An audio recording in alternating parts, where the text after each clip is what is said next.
अपनी इबादत को हम आगे बढ़ाएंगे और मैं बुलाना चाहूँगी मिस अंकिता को बाइबल रीडिंग के लिए।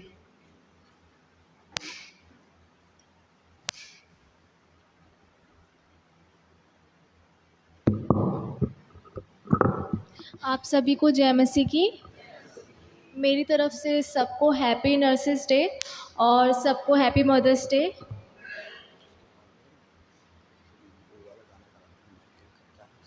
गवाही मेरे साथ पढ़ने के लिए निकालेंगे निर्गमन और उसका पहला अध्याय और उसकी 15 आयत से 21 आयत तक। के बाद निर्गमन उसका पहला अध्याय 15 से 21 आयत तक। शिप्रा और पुआ नामक 2 इब्री दाइयों को मिस्र के राजा ने आज्ञा दी, जब तुम इब्री स्त्रियों को बच्चा उत्पन्न होने के समय प्रसव के पत्थरों पर बैठी देखो, तब यदि बेटा हो तो उसे मार डालना और बेटी हो तो जीवित रहने देना। परंतु वे दाइयाँ परमेश्वर का भय मानती थीं, इसलिए मिस्र के राजा की आज्ञा ना मानकर लड़कों को भी जीवित छोड़ देती थी। तब मिस्र के राजा ने उनको बुलवा कर पूछा, तुम जो लड़कों को जीवित छोड़ देती हो तो ऐसा क्यों करती हो? दाइयों ने फ़िरौन को उत्तर दिया, इब्री स्त्रियां मिस्री स्त्रियों के समान नहीं हैं। वे ऐसी फुर्तीली हैं कि दाइयों के पहुंचने से पहले ही उनको बच्चा उत्पन्न हो जाता है। इसलिए परमेश्वर ने दाइयों के साथ भलाई की और वे लोग बढ़कर बहुत सामर्थी हो गए। इसलिए कि दाइयाँ परमेश्वर का भय मानती थी, उसने उनके घर बसाए। प्रभु अपने कलाम के पढ़े और सुने जाने पे आशीष और बरकत दे। आमीन। Thank you Ankita. अब टाइम होगा हमारे बीच में मिसिस मोनिका लाल आई हैं क्या? मिसिस मोनिका लाल वो सामने आए और अपनी छोटी सी गवाही दें और माँ बनने का एक्सपीरियंस दें। उसके बाद माइकल भैया आपका सॉन्ग है, तैयार रहिएगा।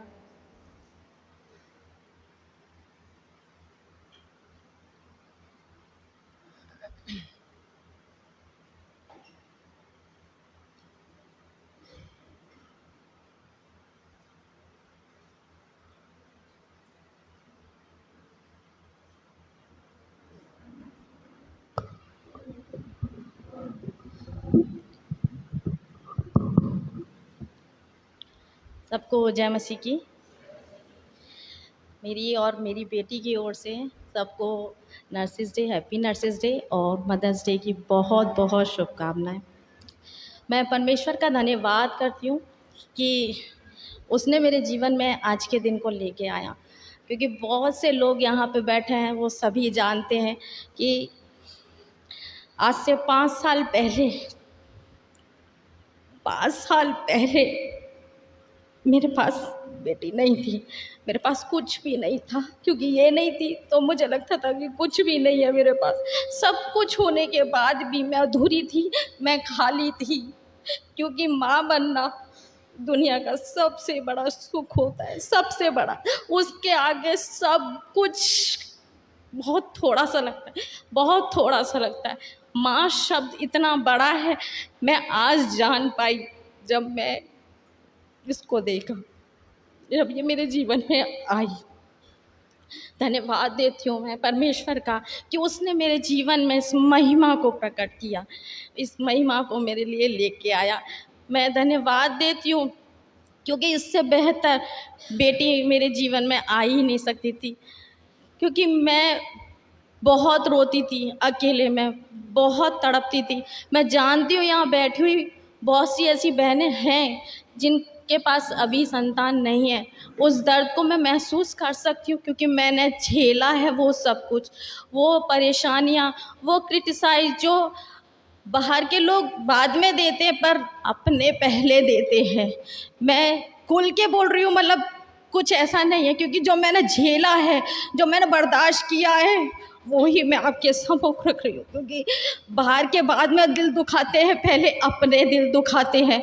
वो चीज़ें जो मैंने फेस की है और खुदा के आगे मैं रोई हूँ, हन्ना की तरह गिड़गिड़ाई हूँ, उसने मेरी आवाज़ को सुना और इसको मेरे जीवन में आज लेके आया। जब 5 साल पहले यहाँ मदर्स डे मनाया गया था, आप लोग यकीन नहीं करेंगे कि सारी मदर्स यहाँ मौजूद थी यहाँ, और मैं एक अकेली वहाँ सेकंड सीट पे बैठी रो रही थी। मेरे आंसू इतने थे कि मैं रोक नहीं पा रही थी, अपने आंसू को बहुत चाह रही थी कि मैं रोकूं, दबा के रखूं, पर मैं नहीं रोक पा रही थी उन आंसुओं को। बहुत बर्दाश्त किया, बहुत बर्दाश्त किया, पर परमेश्वर ने मेरे आंसुओं को देखा, सुना। बहुत से लोगों ने मेरे लिए बहुत कुछ कोशिशें करी, पर परमेश्वर हर कोशिश को विफल करने वाला है। उसने मुझे सृजा, उसने मुझे रचा है। खुदा वो जानता है मेरी ज़रूरत कहाँ से पूरी होगी। परमेश्वर का धन्यवाद देती हूँ आप सबका, जिन्होंने मुझे अपनी दुआओं में याद किया, याद रखा। आपकी दुआओं के कारण आज परमेश्वर ने मुझे ये तोहफे से नवाजा है। धन्यवाद देती हूँ। माँओं के लिए एक पोएम मैं बोलना चाहूँगी।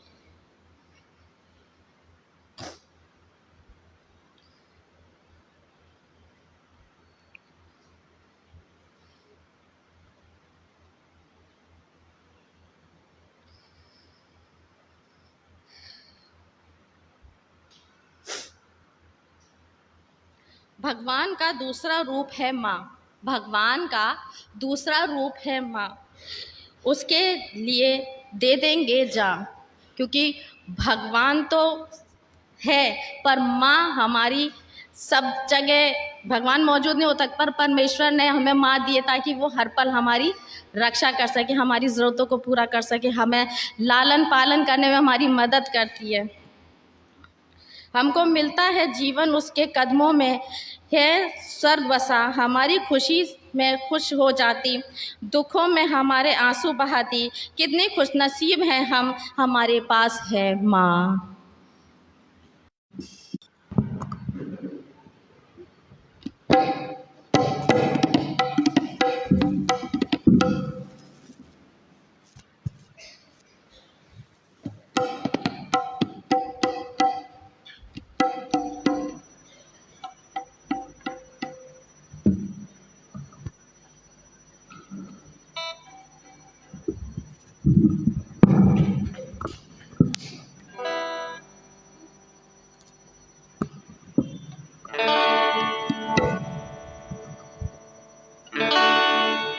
आप सब लोगों को जय मसीह की एंड हैप्पी मदर्स डे। आज मदर्स डे और आज मेरी मम्मी नहीं है यहाँ पे, क्योंकि उनकी तबीयत ठीक नहीं थी तो वो आ नहीं पाए। बस ये सॉन्ग मेरी सब मदर्स लिए है जो यहाँ पर अभी हैं, क्योंकि सब मेरी माँ है यहाँ पर, तो ये सॉन्ग मेरी सब माँ के लिए है।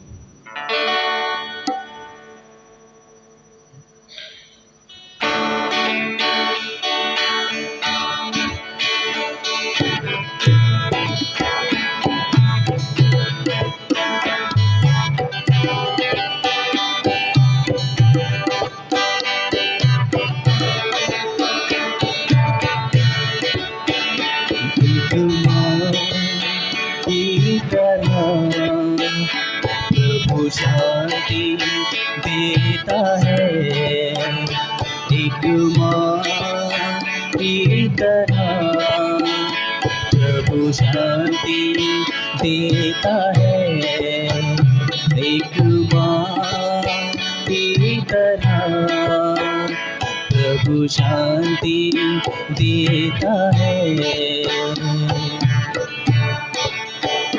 सीने से लगाएगा, संकट सब मिटाएगा, सीने से लगाएगा, संकट सब मिटाएगा, एक माँ की तरह प्रभु शांति देता है, एक माँ की तरह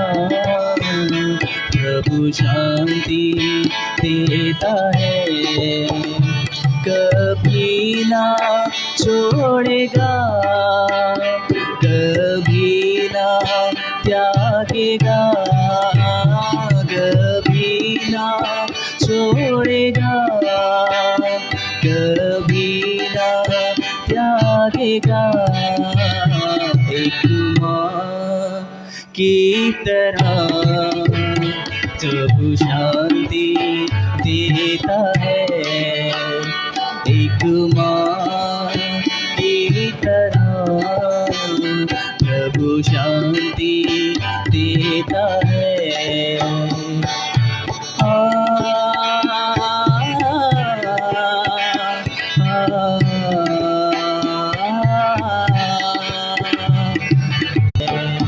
एक माँ की तरह प्रभु शांति देता है, एक माँ की तरह प्रभु शांति देता है, एक माँ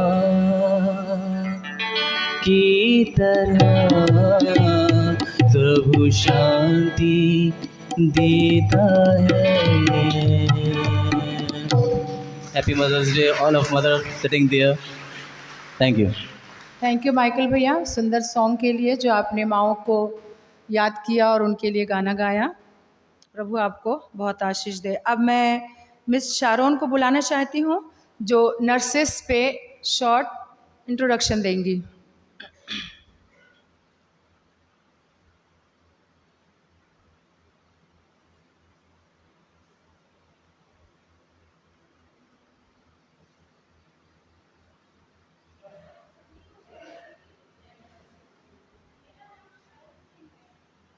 नर्सिंग 4th ईयर स्टूडेंट हूँ।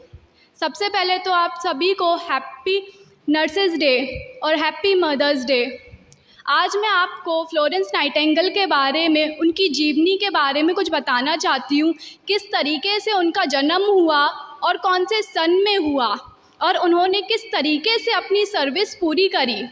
सबसे पहले फ्लोरेंस नाइटिंगेल का जन्म 12 मई 1820 में इटली नामक शहर में हुआ। उनका नाम भी इटली के फेमस सिटी फ्लोरेंस के नाम पर रखा गया। वो काफ़ी अच्छी रिच एंड वेल्दी फैमिली से बिलोंग करती थी। उनके फादर के पास काफ़ी प्रॉपर्टी और मर्चेंट्स थे। फ्लोरेंस नाइटिंगेल बचपन से ही ह्यूमैनिटी रिफॉर्मेशन के लिए काफ़ी काम करना चाहती थी। गरीब लोगों के लिए, जो बेसहारा लोग हैं, जिनके पास एक वक्त का खाने के लिए भी नहीं था उस टाइम के लिए, वो उनके लिए काम करना चाहती थी। उनको छोटी उम्र से ही दृश्य दिखाई देते थे, लेकिन वो समझ नहीं पाती थी कि वो दृश्य क्या है। जब वो इजिप्ट की यात्रा से वापस आ रही थी, उन्हें अपने अंदर एक बदलाव का एहसास हुआ कि ये सब क्या हो रहा है मेरे साथ। उन्हें लगा कि जो दृश्य वो देख रही थी बचपन से ही, वो उन्हें दोबारा से दिखाई दे रहे थे। जब वो इजिप्ट की यात्रा से आई तो उन्हें वो दृश्य प्रॉपर पता चल गए थे कि हाँ, ये दृश्य इसलिए है कि मैं नर्सिंग करना चाहती हूँ या मैं नर्सिंग में जाना चाहती हूँ। उन्होंने अपने पेरेंट्स से ये बात बोला कि मैं नर्सिंग करना चाहती हूँ। उनकी माँ ने बिल्कुल मना कर दिया था कि औरत का काम घर संभालना है, ना कि नर्सिंग करना। उन्होंने फिर भी नर्सिंग की, अपनी बात पर वो अटल रही। अपनी फैमिली के अगेंस्ट जाकर, उनकी फैमिली ने तो बिल्कुल मना कर दिया था कि भाई तुम शादी करोगी, नहीं तो हम तुमसे रिश्ता तोड़ देंगे, तुम्हें अलग कर देंगे बिल्कुल। लेकिन फिर भी वो अपने निर्णय पर अटल रही और उन्होंने नर्सिंग की। 1853 में 22 अगस्त उन्होंने मेडिकल ट्रेनिंग में गई, वहाँ से डिग्री हासिल करी। उसके बाद लंदन में उनकी जॉब लगी। उस टाइम वो उनके लिए सिर्फ एक जॉब थी, तब उन्हें नहीं पता था कि उन्हें उसके लिए सर्विस करनी पड़ेगी, तब सिर्फ उनके लिए वो एक जॉब थी। 1853 में ही सिरमन वॉर हुआ ब्रिटेन और रशिया के बीच। जब वो वॉर हुआ उसमें कई सोल्जर्स घायल हुए, कई लोगों की तो ऑन द स्पॉट मृत्यु हो गई थी। कई लोगों की कंडीशन ऐसी थी कि समझ में ही नहीं आ रहा था, वहाँ का हाल इतना बुरा था। तब फ्लोरेंस नाइटिंगेल अपनी साथ 38 वुमेन्स को लेकर सोशल वर्क के लिए वहाँ गई। वहाँ हॉस्पिटल देखा, यूरोप का बहुत बड़ा हॉस्पिटल था, लेकिन वो ऐसी हालत में था जैसे कोई खंडर हो।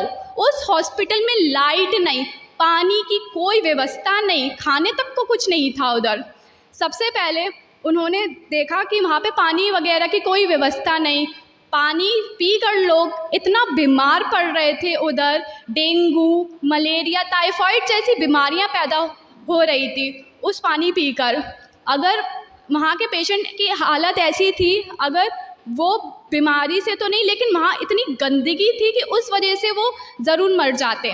तब फ्लोरेंस नाइटिंगेल ने ये निर्णय लिया और आंदोलन चालू किया नर्सेस के साथ मिलकर। उसके बाद उन्होंने सबसे पहले हॉस्पिटल की साफ़ सफाई करी, पूरा हॉस्पिटल साफ़ किया। इतना अंधेरा था, कुछ समझ में ही नहीं आ रहा कैसे करे क्या करे। सबसे पहले उन्होंने हॉस्पिटल की साफ़ सफाई करी। नर्सिंग का और जो नर्सेस हैं उनका मोस्ट इम्पॉर्टेंट यही काम होता है कि सैनिटेशन, खुद की प्रॉपर हाइजीन, हर चीज़ की प्रॉपर हाइजीन करना। उसके बाद वहाँ अंधेरा नहीं, लोगों का ट्रीटमेंट कैसे करती वो? उनके पास एक लैंप हुआ करता था उस टाइम पर, उस लैंप को जलाकर वो लोगों के पास गई, उनसे बातचीत करी। क्योंकि नर्सेस का सबसे इम्पॉर्टेंट रूल ये भी है कि वो सबसे पहले जाकर पेशेंट से बात करे, ये नहीं कि जाकर ट्रीटमेंट कर दे। वो सबसे पहले पेशेंट से पूछेंगे कि उन्हें क्या दिक्कत है, क्या परेशानी है। वो गई और जाके पेशेंट से पूछा कि आपको क्या दिक्कत है, क्या परेशानी, आप किस परेशानी की वजह से हो, सब चीज़।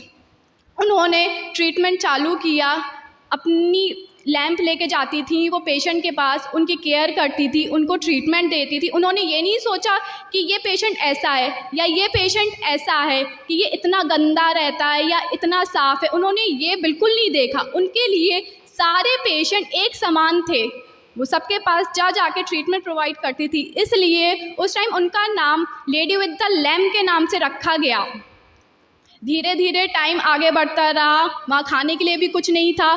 फिर वहाँ पर उन्होंने किचन बनवाया लोगों के खाने के लिए, कि लोग वो खाना खाए और उससे हेल्दी फूड मिलेगा तो वो जल्दी ठीक होंगे। तो धीरे धीरे जब टाइम बीतता गया तो मृत्यु रेट 42% से 2% हो गई। जब लोगों ने ये देखा कि भाई 42% से 2% मृत्यु रेट हो गई, तब उनका नाम एंजल ऑफ मर्सी के नाम से रखा गया।